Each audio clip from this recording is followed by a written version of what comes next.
ঠিক এরকম ভাবে রাখবে একদম সেম যেমন সামনের দিকে করেছো পেছনের দিকেও তোমার সেম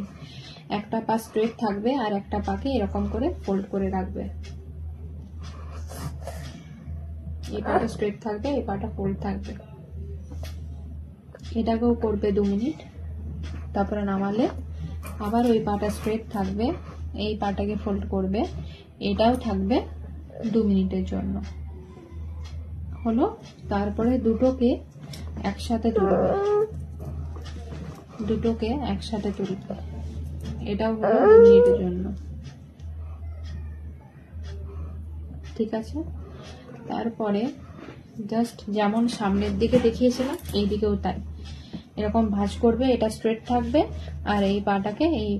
তোমার এই জায়গাটাতে যাতে পায়ের পাতাটা এই যে এখানে টাচ হয় যে এরকম এইদিকে দেখালে ভালো বুঝতে পারবে এই যে বাটা ভাঁজ করে এই জায়গাতে যাতে টাচ হয় সেটা ভাঁজ করে এরকম ভাবে রাখবে আর এই পাটাকে স্ট্রেট রাখবে দাঁড়াবো এই যে বুঝতে পারছি